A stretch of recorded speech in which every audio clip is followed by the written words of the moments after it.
has also had meetings this week with a Mr. Rusty Matthews and Mr. Omar Asby from the port. And we were assured again, just like with ILA, that the issues, the slowdowns that we're experiencing are not because of the union, but they're because of computer issues. So basically, when we go into the port, it's supposed to be the computers capture the pictures and automatically input the information into the system. Well, the computers aren't taking the pictures like they're supposed to, and it's also not retaining the information. It's also creating ghost lanes. So basically, it's telling the checkers who are checking us in, like, there are trucks in places where there aren't any, which basically is slowing them down. So they're having to talk to us one-on-one to get information that's already supposed to be in the computer. And not only are they talking to us, but they're also queued up for trucks and lanes that don't even exist. So there is a problem with the computer system at the port, which is what the slowdown is. The port is aware of it, and they are trying to work to remedy that situation. The port is also realizing, like many other organizations, that, there's a lot of people speaking on behalf of the truck drivers, but there are no driver voices actually being heard or taken into consideration with any decisions that are being made. Companies, when the ports or the rails have these meetings with the companies are actually reiterating to these entities that it's the owner-operators. Owner-operators don't want to work. And I myself and a lot of owner-operators find that to be very far from the truth, because honestly, the way that we're being paid, it's a comeback system.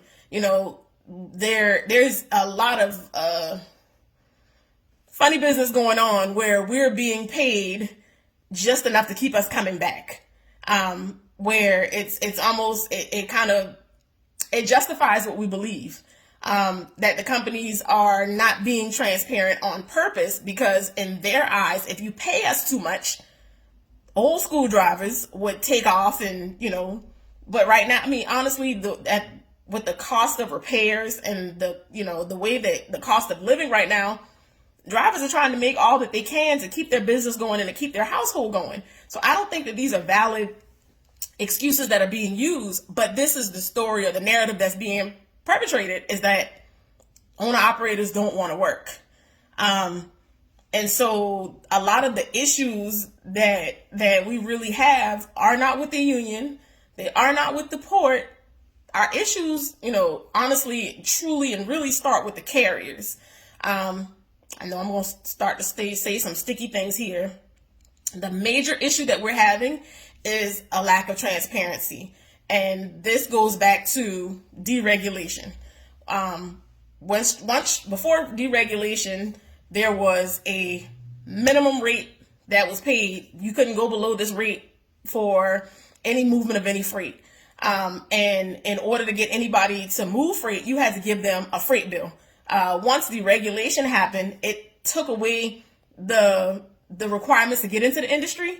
And instead of having a set rate and you knew exactly who was getting what, once a lot of people started getting into the industry and there were no more standards or minimums, they went from being very transparent to now everything is more secretive and hush hush. So it's built into our leases now, where in order to see a freight bill, we have to request it.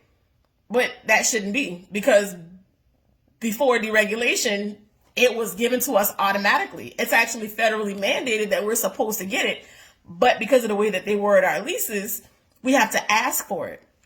So in most cases, we don't know what we're actually making.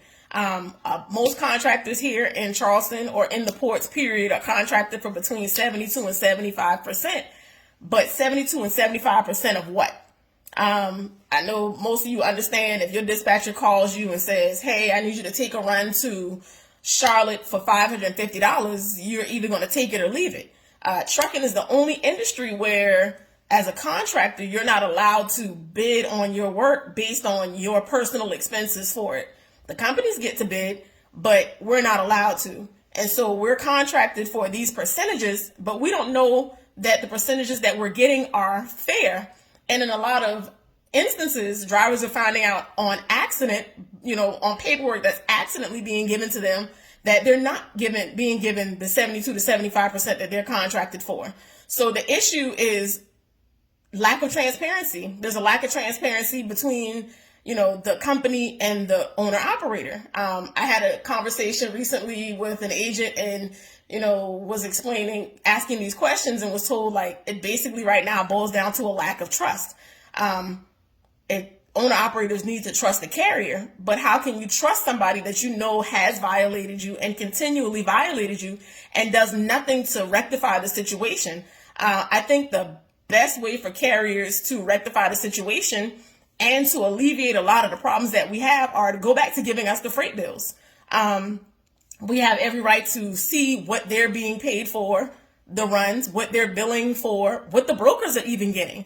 And before the slowdown, containers were being shipped for $5,000 to $8,000 a box from across seas, from beginning to end. Now with the slowdown, companies are now paying $15,000, $20,000 a box. Freight hasn't gone up that much. So where's the money? And this is the issue for the drivers. Freight hasn't gone up that much for us. The cost of repairing a truck has. The cost of fuel has gone up. The cost of living has gone up. Where's the money? So lack of transparency, no freight bills from carriers, that's a major issue. Those are major issues. We need to know where the money is going, because, we all understand at the end of the day, no matter what happens, the financial responsibility always falls back on the driver. But how can we be financially responsible when we're not being allowed to make what we're supposed to be making? Like, we don't know.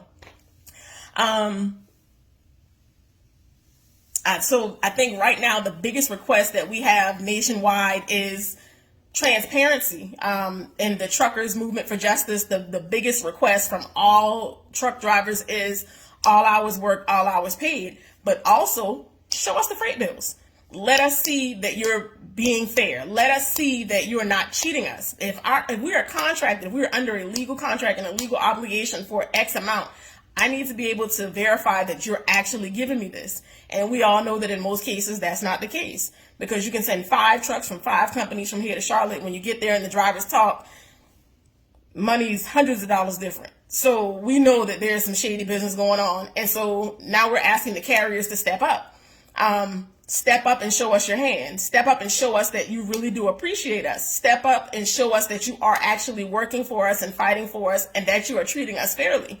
And if there's no shady business, then there's no need to worry. To worry. If you're not doing anything sideways, if you're not doing anything underhanded to us, then why would you not want to be forthcoming and forthright with the way that you do business? And I think that's a major issue for us. Also, other conversations that we've had today, as a matter of fact, Coalition 18 leadership had a meeting with the Federal Motor Carrier Safety Administration and MORAD.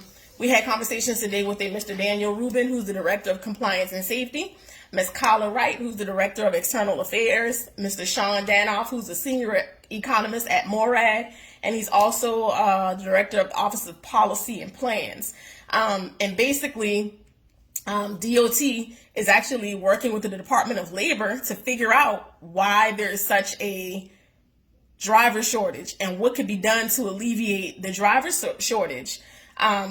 They realize that because of today's freight issues that they've heard from everybody. They've heard from OOIDA, they've heard from the American Trucking Association, they've heard from a lot of organizations who represent carriers, but none that represent truck drivers. And so before Coalition 18 and this alignment that we have with all of the other ports and the Truckers Movement for Justice, there was no other organization that stood up for drivers. There was no other place where drivers' voices could be heard. So now that we are making noise, the powers that be are saying, hey, we want to hear what you all have to say. What's going on from your perspective? And, one of the things that we took away from the conversation today with FMCSA and MORAD was one of the questions that was thrown out was about a 24-hour gate. And I know that was one of the requests for drivers here in Charleston, is for the ports to get to 24 hours. So that the issue is nationwide. It's being talked about already with FMCSA and MORAD. And also their question was, how do you deal with the driver shortage? And, what we tried to explain to them was, it's not really a driver shortage. We all know several drivers who've been in trucking 10, 15, 20 years that have gotten so frustrated, so financially overwhelmed with trying to maintain and keep a truck with the rates the way that they are, that they've sold the truck, retired, gone on and done something else, just gotten out of the industry altogether. But these are still valid CDL drivers. And so the driver shortage is not really a driver shortage. It's not that people aren't able to work, that they don't want to work. They're not being compensated and they cannot afford to work, honestly. So these conversations that we're having with these organizations are not one-time conversations. They're going to continue.